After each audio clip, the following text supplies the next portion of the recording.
This is it. The only Marvel MCU film to be released in theaters in 2024. I'm talking about Deadpool and Wolverine. This is my non-spoiler review of Deadpool and Wolverine, the movie that's supposed to save the MCU and pull it up from the depths that it was in Phase 4 and 5 and bring it back to prominence. I'm going to tell you in this video, no spoilers, I'm going to tell you if they accomplished that or not. And I'm going to tell you if I think you should watch the movie. Although, to be honest with you, I feel like this is one of those movies where you've already decided whether or not you're going to go see it. Either you're completely checked out of the MCU after, the last few films and shows maybe weren't the best. I mean, I like Loki, but clearly Secret Invasion was a wreck, and don't even get me started on the Marvels. So some people have checked out completely, but others might be coming back for this one. So I'll let you know. First and foremost, this movie, if I were to describe it in one word, I think the word I would use is fun, because the movie tries to have a good time in every single scene. Hugh Jackman is rarely this angry. He plays a very angry version of Wolverine, the worst Wolverine in the multiverse, because he is the one that failed, and failed big time in his timeline. And Hugh Jackman, I mean, there's a joke in the movie. There's lots of fourth wall breaking jokes, as you'd expect, but there's a joke in the movie where Deadpool kind of says that they're going to be using him for the next 40 years to play Wolverine, which, that's been the whole joke, is that he's been playing Wolverine since the year 2000. You understand what I'm saying? And he said that Logan would be his last romp, but thankfully it's not, and they do address that very early in the movie. Ryan Reynolds as Deadpool, always great. Ryan Reynolds' whole thing is that he has a phenomenal gift when it comes to comedic timing. You give him a script that's funny, or at least somewhat funny, and he can nail the lines every time. I will say this, not every joke in this movie landed, but if you like the potty mouth sense of humor that the first two Deadpools have, this one, not only is this the, probably the most, I mean, it's R-rated, but I mean, of all the MCU movies we've had since all the way back in Iron Man, this one is easily the most gory and has the most uses of profanity. And I'm not saying that's bad. If you're going to do a Deadpool movie, make sure that you have it fit the Deadpool character. I know some people were worried when Disney bought Fox that they were going to take that character and kind of, soften him up, make him more of a PG character. That is not what they did here. This movie is R-rated for a reason. Very violent, tons of blood, tons of gore. If that's what you're into, and it's fun. I mean, it's played up for laughs, but it's also super gory. But if that's what you're into, man, this movie's for you. I mean, it is literally a Deadpool film made by Disney. It's just not Disney-fied. In fact, what surprised me is that there are multiple times in this movie where Deadpool makes fun of the woke mob. It's brought up. Like, the thing about this movie is that when I say it breaks the fourth wall, it's not just the fact that Deadpool knows he's in a movie. He knows he's coming into the MCU, and that's brought up a lot. And it's part of a lot of the humor in the film.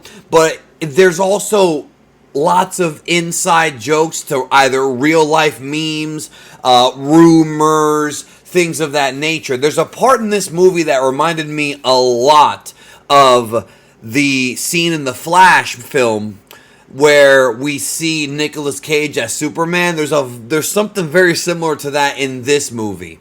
But also, I gotta put over the soundtrack. The soundtrack is phenomenal. You've got music from the 80s, 90s, a great mix, and it's used to keep the pace going. And that's something I do love about this movie as well. Phenomenally paced. I mean, even the scenes that are brought down a bit in energy are usually fixed, or at least maybe not fixed, but they're accompanied by lighter moments of humor. But that's how this movie is. You can't go into this movie expecting it to be 100% serious. Now, I'm sure the question you might be asking is, what did I think about the cameos?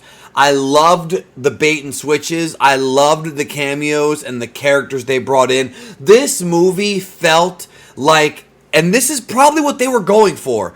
This is the swan song of the Fox mutant universe. In fact, so much so that for the first time ever in any MCU movie, if you watch the credits, right, not the post-credit scene, this movie does have one, by the way, it has a post-credit scene, not a mid-credit scene, but if you stay during the credits, they actually show behind-the-scenes footage of these actors throughout the years making the 20th Century Fox universe films. We see scenes of them making Fantastic Four. We see scenes of them making the old X-Men movies with Bryan Singer. Like, it really felt like Marvel was trying to pay tribute to what Fox had accomplished with these movies. Don't forget, people forget that Kevin Feige was a producer on the very first X-Men film. So even before the MCU started, he got his feet wet doing that.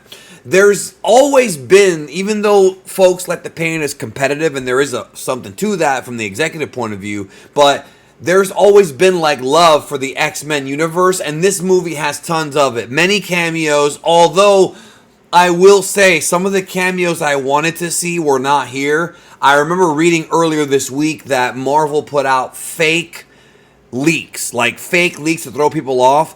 So there are some key characters that are mentioned, but they don't appear. However, some of the cameos was stuff that I was not expecting. Now, I will say, I did stay away from the leaks in the past couple of weeks because as you get closer to release date, the leaks become more and more real because the movie's actually finished. So there were some stuff that came out, but I purposely avoided it because I knew it was going to be one of those kind of movies.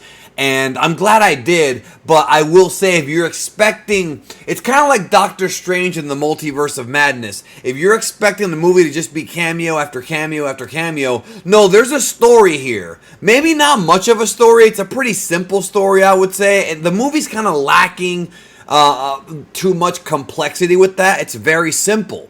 But the point of the movie is to have you enjoy yourself, and not only are there cameos from previous movies and characters we've never seen in the MCU, but we have seen in other movies, but also there's Easter eggs everywhere. Not only with some of the fourth wall breaking jokes that Deadpool actually makes, but also things in the background. This is one of those movies that you're going to want to watch more than once because every time you watch it, you may spot something new. It's sort of like that scene in the second Spider-Verse movie where they go through the Spider-Verse and you see all these different Spider-Men in the background doing this, doing that. And you're sitting there playing Where's Waldo, trying to see what your eyes can see, but you can't pause it until the home video version comes out, or if there's a cam leak, I'm sure there will be at some point. We won't be able to actually pause it to spot all the Easter eggs because some of them are like very quick, very, very quick. And there's also a lot of Easter eggs involving, let's just say, like fourth wall real life stuff. You understand what I'm saying?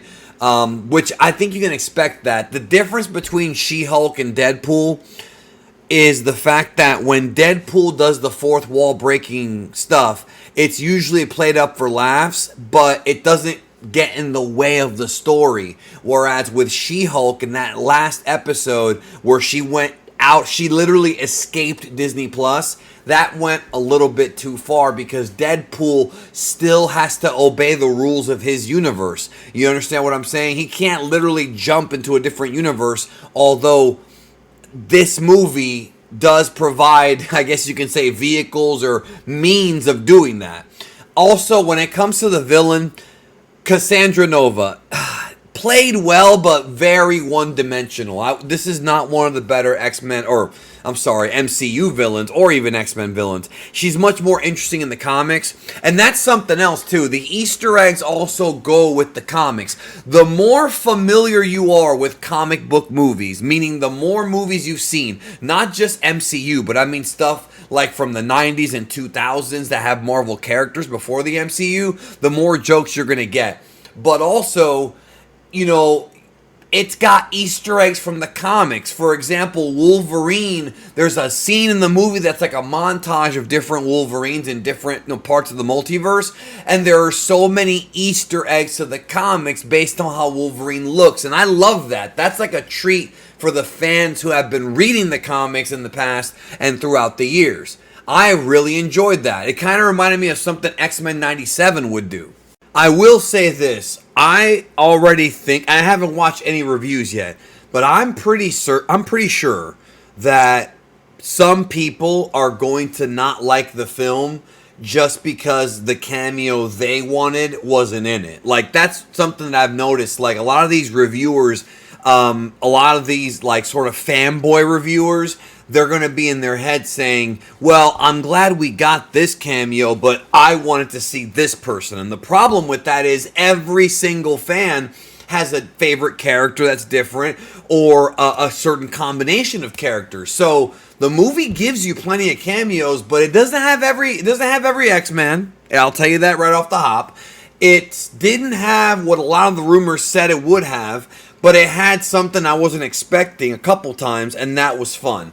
This is probably the most fun I've had at an MCU movie, probably since No Way Home, because with Guardians 3, even though I liked that movie, it was very somber, and there was comedy there too, but just the whole vibe of it with the Rocket backstory was very somber and very, somewhat sad. But this movie, I will tell you this too, the movie theater was packed. I haven't seen it this packed since probably No Way Home. I was in a movie theater that had, from what I could see, almost no empty seats, maybe one or two. So people are definitely interested in this movie. It's going to make money, and it is worth watching again, not just for the Easter egg hunt. There's a character arc in the movie, more so for Wolverine than for Deadpool. Wolverine's the one that really gets the character arc.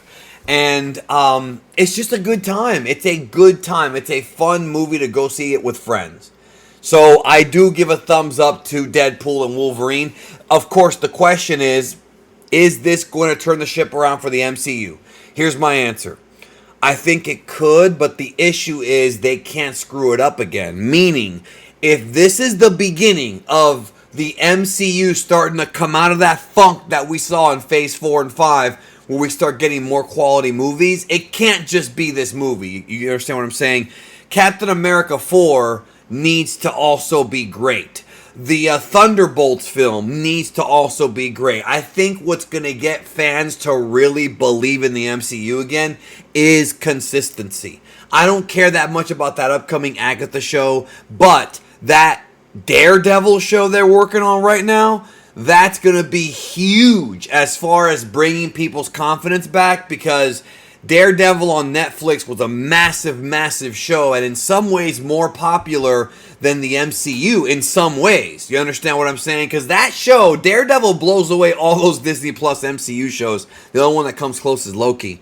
You understand what I mean? And so I feel like it's going to take more than just this movie. This is a step in the right direction, but we have to get this multiverse saga shifted right and back on course, so that way when Secret Wars comes, which by the way, there's a few teasers in this movie about that, possibly, then at that point, Secret Wars could end up being like maybe on the same level of Infinity War and Endgame. That's the best we can hope for, right? Like, will it surpass Endgame? That's very difficult, man. That was a great movie. But I think as the fans want, I do think that if this is the beginning of Marvel shifting into a better tomorrow, there we go, a better tomorrow, I could totally see that being the case. And I think that I hope that Captain America 4 and whatever they put out next year, although all that stuff they're putting out next year, I just hope that it's all consistent, and then I think the fans will be on board. For right now, though, this was a boatload of fun. Hugh Jackman is awesome. Ryan Reynolds is hilarious. It's a good time. Go see it. I will be dropping a spoiler review very, very soon. Take care. See you then.